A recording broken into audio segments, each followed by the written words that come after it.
Hey everyone, Ryan from Ebike Escape. Happy New Year. I've been trying to get out a number of videos during the holiday season, so if you have downtime, you can listen. And if you've been following along in recent weeks, I've been posting videos of my conversation with Kyle, who is the founder of Bolton Ebikes. And speaking of New Year, in the last video, he talked about what you might want to think about if you're looking to purchase an electric bike in 2021. So check that out if you haven't. In this section of the interview, I asked him about the upgrade kits that he sells for various electric bikes. Now, the most popular one is for rad power bikes, the controller and display upgrade. If you're looking for more information about these controller upgrades, I do recommend checking out radowners.com. That is the website that I run that's specifically made for rad power bikes owners. There's tons of threads about some of the controller upgrades that Kyle offers at Bolton Ebikes. So I hope you enjoy this continued conversation with Kyle from Bolton Ebikes. And since we are at the end of the year, I just want to give a shout out to everyone who has supported me, whether you have purchased an electric bike through one of my links or purchased any accessories or watched my videos or subscribed. All of that really has helped me out and has made Ebike Escape successful this year, and I really appreciate it. So we'll see you in 2021. I have some really cool stuff in store, and I hope everyone has a great new year. The next thing I kind of wanted to get to, and you already talked a little bit about the upgrades and kind of why you started off offering these upgrades. So I'm sure people watching this might already have an electric bike from some of the brands we're going to talk about in some of these upgrades.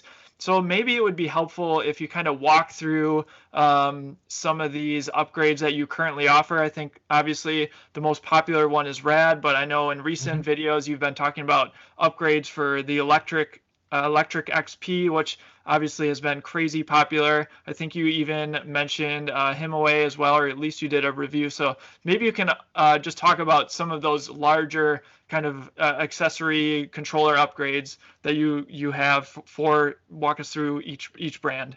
Sure. And I'll give you just a little bit more of a backstory just for some clarity so people know why it's done the way it's done.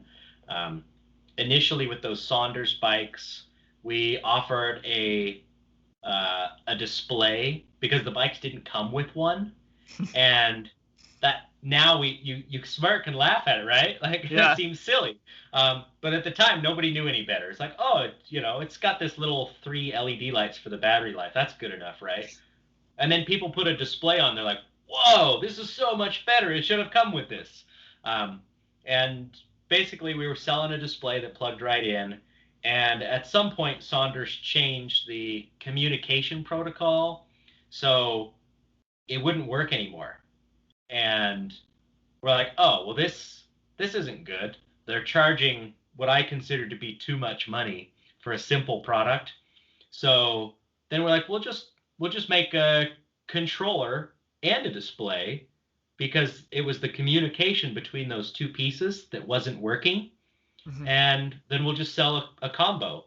It's going to be about the same price as the display from Saunders, but you get a little more power in the process. So upgrade your bike a little, you get all the features, it makes sense.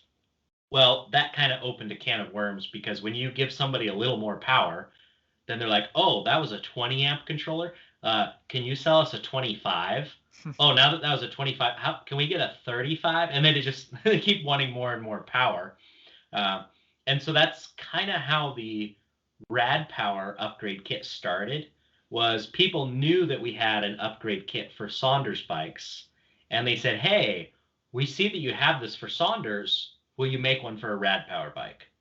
And the more and more emails I got about that, the more it was like, okay, I guess we should actually do this.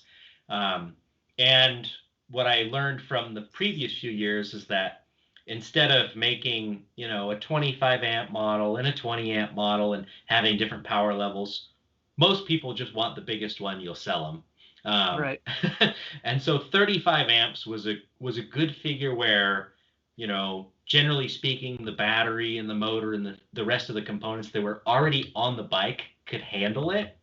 Because if you go more than that, then other things start breaking. And we don't want to break stuff. We want the bike to work better without breaking anything. That's Mhm. the goal. And so we came out with a controller which we knew from the Saunders thing before, that we also have to have a display that communicates with it properly and can be programmed. So there's two parts that were basically required to make it work. And we made the motor controller and the display just totally plug and play. So you remove the stock parts, you put those two on, and now you can program it for more power. You can change speed limits. You can adjust settings. You can turn on cruise control. Basically, you get a lot of extra features that didn't exist on the bike. But they're things the battery was capable of, the motor was capable of. It just wasn't built that way from the factory because it was built to a certain price point. Right. And that makes perfect sense. That's, you know, how their company works, and it's a good business model. They're doing very well with it. And the Rad Power upgrade kits have taken off because Rad Power sales have taken off. A lot of people have Rad Power bikes, so a lot of people want to upgrade them and get some of those extra features, the more power, et cetera, et cetera. And because of that, now I have people who email in pretty much on a daily basis and say, hey, can you make an upgrade kit for this brand of bike? Can you make an upgrade kit for this brand? And a lot of them, unfortunately, I just have to say, sorry, I'm not familiar with the bike, or I haven't seen that bike in person. You know, or even if 5 people email about the same bike, it's just not enough volume, especially now, to get a custom controller made for a specific bike, at least that's plug and play. But the Hemiway is one where there's a lot of volume, a lot of bikes are being sold. Yep. Same with Electric XP. There's enough volume there. There's enough people asking that it's worth looking into. So I did buy both of those bikes, and I have them in my shop here. So I can kind of evaluate them, see, is there something we can do to improve either of these bikes? Can we make something that's plug and play that just works? So it's a bit of a process. It takes sometimes months to get something really developed. And the way lead times in the bike industry are now, it might take several more months to even get a working, you know, production batch in our hands. So unfortunately, the lead time is probably going to be kind of long right now for these things. But we are working on it. Yes. And like I said, it's just because I want to make the bikes better. If people are asking for it, that means they feel like they're missing something. Otherwise, they would just go ride their bike and just have fun with it and not worry about it. Yeah. At least that's my opinion of it. Yeah, I mean, so I have the Rad Owners Forum, and I'm always surprised at how many people talk about, you know, they're putting new motors in, they're buying their controllers. Yeah. I'm like, you know, pretty much any of that information, I just send them to your website because, you know, I think you have stocked everything and you have it all figured out. But yeah, I mean, for people looking to customize their bike, obviously, it just amazes me how many people even want more because, you know, for us, I never thought it was a problem. We don't ride too terribly fast, especially with our son on the back. Like, we don't necessarily need that extra power, but so many people obviously want it, and they can affordably make their Rad a lot more powerful. So. Right.